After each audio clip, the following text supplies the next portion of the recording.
할렐루야! 할렐루야! 지난 한 주간도 평안하셨습니까? 지난 한 주간도 좋은 일 많으셨습니까? 지난 한 주 아직 장마가 오지 않아서 그런지는 몰라도 햇볕은 뜨거웠지만 바람은 조금은 시원한 그런 한 주였습니다.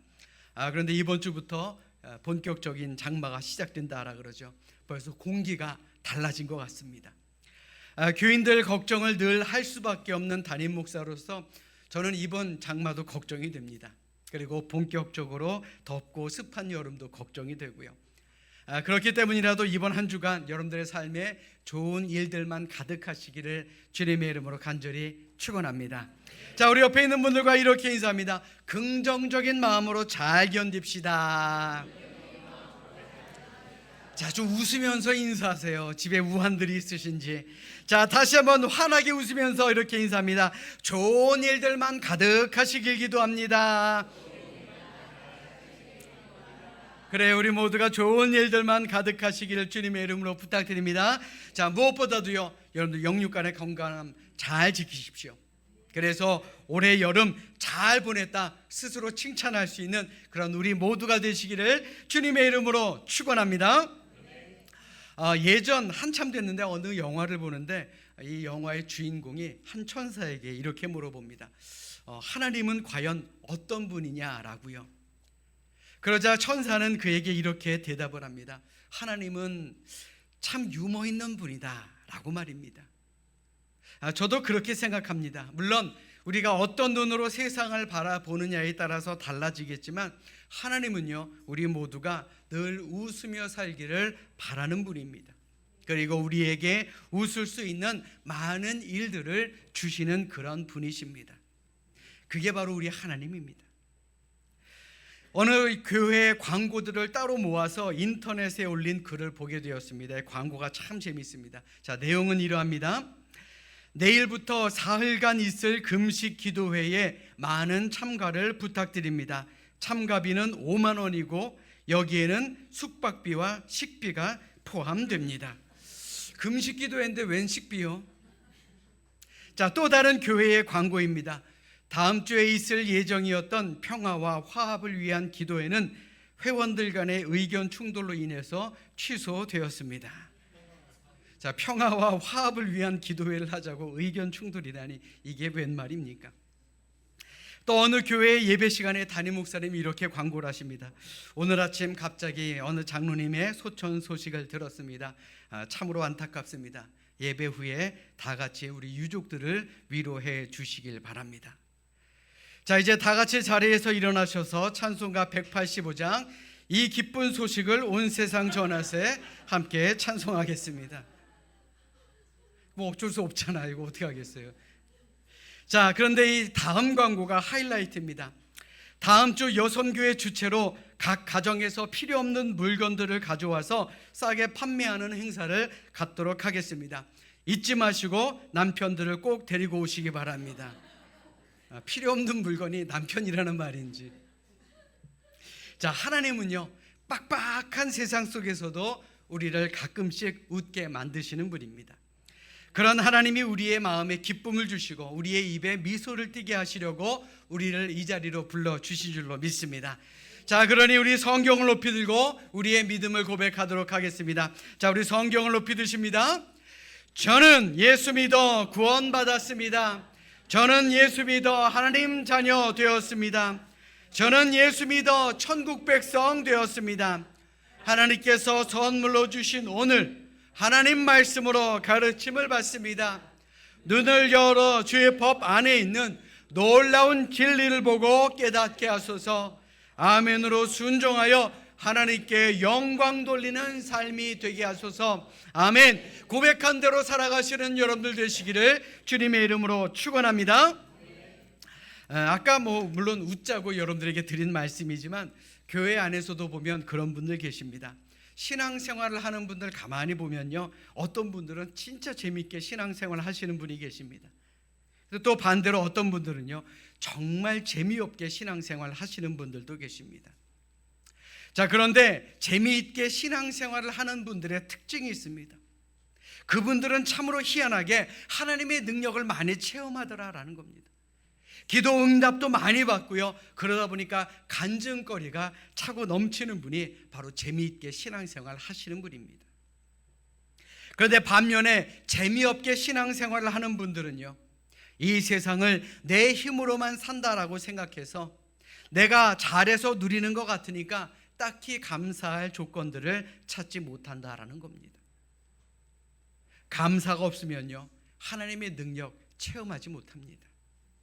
감사가 없으면 그저 남들 사는 것보다 조금 더 잘 사는 정도이지 어떠한 감격이나 간증거리 그리고 가슴 뛰는 일이 별로 없이 신앙생활을 하는 분들, 그런 분들이 계시다라는 겁니다.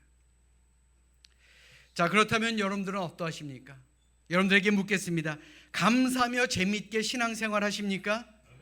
1부 때보다 반응이 더 좋은 것 같습니다. 다시 한번 묻겠습니다. 재미있게 신앙생활 하십니까? 그런 사람들이 되시기를 축원합니다.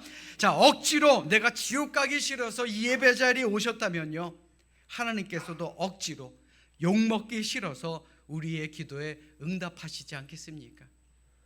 여러분들 잘 들으십시오. 교회는요, 고난 중에서도 기쁨을 찾는 곳입니다. 낙심할 일 중에서도 믿음을 잃어버리지 않는 사람들이 모여서 기적을 일으키는 곳이 바로 교회다라는 것입니다. 비록 우리의 삶 속에서는 눈물을 흘리며 기도하는 그런 일들도 있을 것입니다. 그러나 하나님은 우리의 눈물을 보십니다. 그리고 우리의 기도를 들으시고요, 결국 우리 모두의 삶에 웃을 수 있는 그러한 능력을 주시는 분이 바로 우리 하나님이다라는 겁니다. 그러니 우리 재미있게 신앙생활 해야 하지 않겠습니까? 아멘. 자, 우리 옆에 있는 분들 한번 바라보십시오. 재미있게 신앙생활 하시는 것 같습니까? 자, 억지로 끌려오신 분은 안 계시죠? 아멘. 자, 오늘 본문의 말씀해 보시면 빌립이라는 이름의 집사가 나옵니다. 그런데 그는 하나님의 능력이 강하게 나타나는 삶을 살았던 사람입니다. 지난주에 말씀드린 것처럼 스데반 집사가 예수님의 부활 소식을 전하다가 그는 유대인들의 돌에 맞아 순교를 합니다. 그렇다면 순교자를 통해서 복음이 더 잘 전달되어야 될 것 아니겠습니까? 그런데 오히려 그때부터 초대교회의 핍박이 시작되더라라는 겁니다. 그러자 사도 외에 많은 교인들 핍박을 피해 사방으로 흩어지게 됩니다. 우리도 살다 보면 이런 생각할 수 있게 되지 않겠습니까? 하나님, 내가 이렇게 어려움을 겪었는데 왜 내 앞길이 계속 이럽니까? 아마 초대교회 교인들도 마찬가지였을 것입니다. 하나님, 왜 이러십니까? 아니, 스데반 집사가 순교를 했는데 왜 지금부터 기독교의 박해가 시작됩니까? 지금부터 꽃길이 열려야죠. 왜 박해가 시작됩니까? 라고 원망할 수도 있었을 것입니다. 그런데 순교의 결과가 과연 어떠합니까? 오히려 핍박을 받아 흩어진 사람들이 전국 방방곡곡을 두루다니며 부활하신 예수 그리스도를 전했던 것입니다. 이게 놀라우신 하나님의 계획입니다. 오늘 본문의 말씀의 주인공도 사마리아 성에 내려가 그리스도를 전하기 시작합니다. 그러자 그의 말을 듣고 또 그의 표적을 보고 많은 사람들이 그를 따르게 됩니다. 뿐만 아닙니다. 더러운 귀신들이 소리를 지르며 쫓겨나가고요, 중풍병자와 안진뱅이들이 병이 나아 일어나 걷기 시작합니다. 그 결과가 오늘 본문 8절에 나와 있습니다. 8절에 뭐라고 말씀합니까? 그 성에 큰 기쁨이 있더라. 아멘. 한마디로 빌립 집사가 가는 그 길에는 하나님의 능력이 나타났고 모두가 신나고 재미있는 그런 신앙생활을 하게 되었다라는 겁니다. 그렇다면 오늘을 사는 우리도 바로 이러한 삶을 살아야 되지 않을까요? 우리 삼성교회 교인들이 가는 곳마다 웃음이 넘치고 은혜가 넘치고 하나님의 능력이 넘치고 기적이 넘쳐나는 그런 삶을 살아야 하지 않겠습니까? 아멘. 여러분들에게 다시 한번 묻겠습니다. 여러분들은 신앙생활이 즐거우십니까? 그렇게 살아가시기를 주님의 이름으로 축원합니다. 우리가 기쁨이 넘치는 신앙생활을 하기 위해서 무엇보다도 우리는 하나님이 일하시는 바로 그곳에 있어야 합니다. 부활하신 예수님께서 떠나시면서 제자들에게 이렇게 당부하셨습니다. 오직 성령이 너희에게 임하시면 너희가 권능을 받고 예루살렘과 온 유대와 사마리아와 땅끝까지 이르러 내 증인이 되리라 하시니라. 내 증인이 되리라 라고 말씀하셨습니다. 그리고 오순절 성령 강림 사건이 일어나자 성령 충만을 받은 성도들이 모여 예루살렘 교회가 시작되었고, 베드로의 설교에 3,000명 그리고 5,000명이 회개하게 됩니다. 집집마다 예수 믿고 세례 받으면서 교회가 크게 부흥하게 되었습니다. 한마디로 성령이 충만하니 그 교회 안에 기쁨과 즐거움이 있었다라는 말입니다. 그리고 더 나아가 스데반의 죽음을 시작으로 한 큰 박해가 일어나 교회가 흩어지게 되면서 빌립은 사마리아에까지 가서 복음을 전하게 된 것입니다. 그리고 그때 하나님의 능력이 강하게 임했으며 사마리아 성 전역에 복음이 확산되기 시작한 것입니다. 그런데 한번 생각해 보십시오. 만약에 빌립이 사마리아로 가지 않았다면 어찌 그곳에 하나님의 능력을 체험하게 만들 수 있었겠습니까? 빌립은요, 하나님이 원하시는 그곳, 내 생각이 아닌 하나님이 원하시는 그곳에 있었기 때문에 성령의 능력을 체험하고 전파할 수 있었다라는 겁니다. 이는 오늘을 사는 우리도 마찬가지입니다. 하나님의 능력을 체험하려면 인생에 대한 관점이 바뀌어야 합니다. 내가 내 삶의, 내 인생의 주인공이 되고 그저 하나님은 나를 돕는 분이라고 생각하면요, 결코 우리는 하나님의 능력을 체험하지 못하게 됩니다. 왜요? 하나님이 일하시고 싶은 곳, 하나님이 일하기를 원하시는 곳이 따로 있는데 자꾸만 내가 내 삶의 주인이 되어서 하나님을 내 삶에 끌어들이려고만 한다면 과연 그 결과가 어떻게 되겠습니까? 결코 하나님의 능력이 나타날 수가 없다라는 것이죠. 내가 정말 하나님의 능력을 체험하기 위해서는 예수님께서 내 인생의 주인이시고 나는 주님을 돕는 자다, 이런 우리의 관점이 바뀌어야 우리는 놀라운 주님의 능력을 이룰 수가 있다라는 겁니다. 아멘. 제가 우리 교회를 지으면, 이제 새로 지으면 가장 먼저 생각하는 곳이 있습니다. 바로 주방과 교육관입니다. 주방 얘기만 하면 고개 숙이시는 분들 계십니다. 그 좁고 더운 곳에서 일하시는 우리 여손교회 회원들을 보면 참 너무 죄송합니다. 또 다른 교회처럼 환하고 예쁘고 아기자기하고 다시 가고 싶은 예배실이 아닌 그런 곳에서 봉사하고 예배하는 우리 교육부 선생님들이나 우리 아이들을 보면 또 죄송하다라는 그런 생각이 듭니다. 그런데 생각을 한번 바꿔보십시오. 바로 그곳이 하나님께서 우리에게 가라고 하는 곳은 아닐까요? 하나님이 가라고 하는 곳에 가고 하나님께서 하라는 일을 하고 하나님께서 살라고 하는 삶을 살아갈 때에 우리의 삶 속에서는 놀라운 하나님의 능력을 체험할 수 있게 되지 않겠느냐라는 것입니다. 아멘. 사랑하는 여러분, 하나님의 능력을 체험하고 우리 신나고 재미있는 신앙생활을 하기를 원하신다면 나의 꿈과 목적을 위해서 하나님을 이용하려 하지 마십시오. 예수님을 정말 내 삶의 주인공으로 모시고 주인으로 모시고 나를 그분에게 쓰임받는 도구로 한번 만들어 보십시오. 그분이 가라는 곳으로 가고 그분이 하라는 일을 할 때에 우리는 하나님의 능력을 체험하며 정말 재미있고 신이 나는 신앙생활을 하는 것을 믿는 우리 모두가 되시기를 주님의 이름으로 간절히 부탁드립니다. 내가 있는 자리에 주님이 오기를 기대하지 마십시오.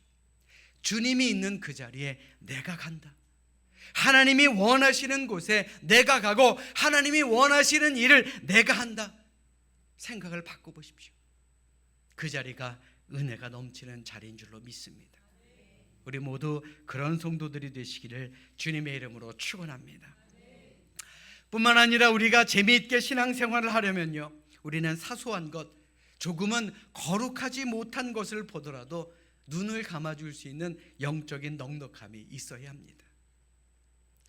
이것이 무슨 말입니까? 많은 사람들이 하나님은 거룩하신 분이기 때문에 교회는 천국이고 또 교회 안에는 거룩한 사람들만 있고 교인들은 거룩한 삶을 산다라는 그런 생각을 합니다. 그런데 과연 그런가요? 그러다 보니 거룩하지 못한 삶의 면을 보면 시험에 들기도 하고 그 자리를 떠나기도 합니다. 그런데 생각해 보십시오. 떠난다라고 해서 혹은 다른 곳으로 간다라 그래서 그곳이 천국이 되겠습니까? 지금 여러분들이 있는 이 자리를 천국으로 만들어 나가라는 것이 하나님의 뜻 아니겠습니까? 아멘. 하나님의 능력은 거룩하지 못한 사람을 통해서도 역사하십니다. 거룩하지 못한 환경과 거룩하지 못한 분위기 가운데서도 역사하신다라는 것을 우리는 기억하며 살아야 하는 것입니다. 오늘 본문에 나온 사마리아 성을 여러분들 한번 생각해 보십시오. 유대인들에게 사마리아 사람들은요, 어떤 존재였느냐? 이방인과 같은 존재였습니다. 사실 같은 핏줄에서 나온 그런 사람들이었지만 유대인들은요, 이 사마리아 사람들을 무시했습니다. 그런데 지금 그 결과가 어땠습니까? 오히려 믿음이 좋은 사람이라고 평가되는 유다 땅에서는 초대교회에 핍박이 일어났습니다. 그러나 그들이 이방인으로 개처럼 여겼던 사마리아 지역에서는 오히려 복음이 전파됩니다. 하나님의 능력이 나타난 것입니다. 병자가 고침을 받고 그 성에 큰 기쁨이 넘쳤다라고 성경은 말씀하고 있습니다. 참으로 아이러니하지만 이것 또한 하나님의 계획 아니었겠느냐라는 말입니다. 여러분들 잘 들으십시오.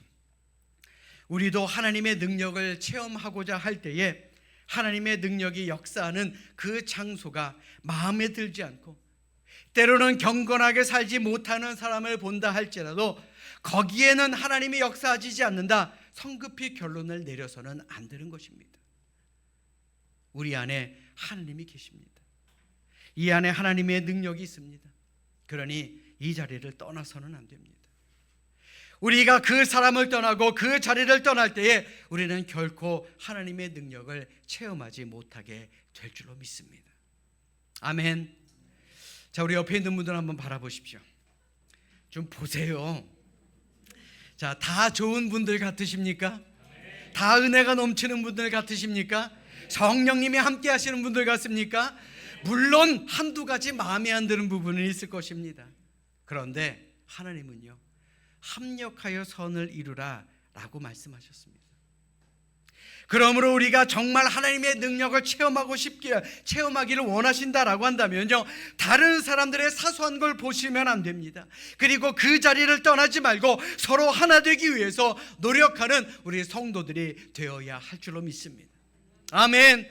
자, 우리 옆에 있는 분들과 이렇게 인사합니다. 우리 끝까지 함께 갑시다. 좀 웃으면서 인사하세요. 집에 우환이 있는 것도 아니고요. 자, 다시 한번 웃으면서 이렇게 인사합니다. 함께 하나님의 기적을 이루어 갑시다. 믿으시면 아멘. 아멘. 자, 마지막으로 우리가 즐겁고 재미있게 신앙생활을 하려고 한다면 우리는 하나님의 말씀에 절대 순종해야 합니다. 오늘 말씀 속에 빌립은 사마리아에서 하나님께서 쓰시는 도구가 되어서 엄청난 능력을 체험했던 사람이었습니다. 자, 그런데 오늘 본문 이후에 보시면 조금은 의아한 하나님의 명령이 나옵니다. 오늘 본문 이후 26절의 말씀 보십시오. 주의 사자가 빌립에게 말하여 이르되 일어나서 남쪽으로 향하여 예루살렘에서 가사로 내려가는 길까지 가라 하니 그 길은 광야라. 지금 빌립이 사마리아에서 얼마나 목회하는 것이 재미있었겠습니까? 예수 전하는 게 얼마나 재미있었겠어요? 안진뱅이가 일어나고 중풍병자가 치료를 받고 귀신이 쫓겨나가고 예수 믿는 사람들은 늘어나지요. 얼마나 재미있었겠습니까? 그런데 하나님은 이 재미난 곳을 놔두고 광야로 내려가라는 겁니다. 언뜻 이해가 안 되는 그런 명령 아닙니까? 그런데 그 다음 절을 보십시오. 빌립은 다른 말을 하지 않았습니다. 일어나 가서 보니 에디오피아 사람 곧 에디오피아 여왕 간다게의 모든 국고를 맡은 관리인 네시가 예배하려 예루살렘에 왔다가 라고 기록되어 있습니다. 빌립은요, 광야로 내려가던 길에 에티오피아 여왕의 재무장관 내시를 만나게 됩니다. 그리고 빌립이 가까이 가서 보니 그 사람이 마차에서 성경을 읽는데 그게 바로 이사야입니다. 빌립이 묻습니다. 그 뜻을 아냐? 그러니 모른다고 이야기합니다. 그래서 그가 마차에 올라가 그 말씀을 풀어 예수 그리스도에 대한 복음을 그에게 전하게 됩니다. 이 내시는 그 말씀을 듣고 예수님을 믿게 되고, 그러자 빌립은 그 자리에서 바로 그에게 세례를 줍니다. 전에 내려오는 전승에 의하면 이 내시는 첫 번째 에티오피아의 그리스도인이 되었고, 자신의 고국으로 돌아가 에티오피아의 기독교를 확산시키는데 큰 역할을 했던 사람이다라고 전해지고 있습니다. 한마디로 이 모든 것은 하나님의 계획이었다라는 겁니다. 우리도 하나님의 능력을 체험하기 위해서는 왜요? 라는 이런 질문을 좀 버려야 합니다. 내가 이걸 어떻게 해야 됩니까? 이런 건 묻지 말아야 합니다. 그냥 즉각적으로 순종해야 합니다. 그래야 하나님의 능력이 나타나고 내가 즉각적으로 순종해야 우리의 믿음 생활이 즐거워질 수가 있다는 겁니다. 믿으시면 아멘. 아멘. 지금은 아니지만 저도 몇몇 큰 교회 목사님께서 이런 말씀을 하셨습니다. 허 목사도 이제 좀 큰 교회에서 목회해야지 내가 좀 다리를 좀 놔줄까 하는 그런 목사님들이 계셨습니다. 죄송합니다. 처음에는 마음이 살짝 움직였습니다. 그런데 지금은요, 아예 그 목사님이 저를 보면 물어보지도 않으십니다. 왜냐하면 전 다른 교회로 가라는 하나님의 명령을 듣지 못했고요, 이곳에서 신가난 프로젝트, 즉 새로운 성전을 지으라는 명령을 받았기 때문에 그렇습니다. 다른 목사님들에게는 이제는 아예 말도 꺼내지 못하게 만들었기 때문에 이제는 그런 얘기도 듣지 못합니다. 저는 하나님의 말씀이, 저에게 첫 번째로 주신 그 하나님의 말씀, 이곳에서 교회를 지으라, 이 말씀이 저는 하나님의 진짜 말씀이다라고 생각을 합니다. 거기에 내 생각이 들어가고 거기에 사단의 생각이 들어가면 우리는 신가난 프로젝트를 완성하지 못합니다. 사랑하는 여러분, 하나님은 우리가 정말 큰 일을 이루기를 원하실 때는 지금 우리가 해야 될 것을 하나하나씩 가르쳐 주시는 분입니다. 그렇기 때문에 우리는 그것을 듣고 하나하나 순종하면 됩니다. 그저 순종하기만 하면 우리가 하나님의 능력을, 그 크신 능력을 체험할 수가 있다라는 겁니다. 믿으시면 아멘. 그러므로 지금 내가 들은 그 음성, 그 하나님의 음성이 나에게 주신 하나님의 말씀이다라고 분명하게 느껴질 때에는 내가 왜 이것을 해야 됩니까? 이렇게 물으시면 안 되는 겁니다. 순종하겠습니다 라는 고백이 있어야 합니다. 또한 이거 하고 나서 다음에 어떤 일이 생깁니까? 이런 거 묻지 마십시오. 다음 일은 하나님이 알아서 하실 겁니다. 묻지 말고 절대 순종하는 것, 이것이 오늘을 사는 우리에게 필요한 믿음의 생활이다라는 겁니다. 우리가 그렇게 할 때에 우리는 재미있는 신앙생활을 할 수가 있게 된다라는 것, 우리 다시 한번 믿는 여러분들 되시기를 주님의 이름으로 축원합니다. 자, 여러분들에게 다시 한번 묻겠습니다. 신앙생활이 재미있으십니까? 자, 다시 한번 또 묻겠습니다. 앞으로 신앙생활이 즐거울 것 같습니까? 맞습니다. 우리가 예수님을 영접해서 하나님의 자녀가 되었으면 우리도요, 신앙생활을 즐겁게 신이 나서 해야 합니다. 그렇게 되기 위해서 우리는 하나님이 일해야 하는 곳, 하나님이 우리에게 원하시는 곳, 하나님이 우리에게 보내신 곳에서 최선을 다해야 합니다. 그리고 넉넉한 마음으로 지금 우리의 예배 자리를 지키며 살아가야 할 줄로 믿습니다. 그러다가 하나님의 음성이 들릴 때, 내 음성이 아닌, 또한 사단의 음성이 아닌 하나님의 음성이 들릴 때 우리는 그 음성에 즉각적으로 순종하여 하나님의 능력을 체험하는 우리 모두가 되어야 할 줄로 믿습니다. 이 시간 진정으로 바라기는 우리 기도하는 것보다 다 응답받기를 원합니다. 여러 가지 간증거리가 많은 여러분들 되시길 바랍니다. 신이 나고 재미있게 신앙생활을 하는 그런 우리 모두가 될 수 있기를 이 시간 주님의 이름으로 간절히 축원합니다.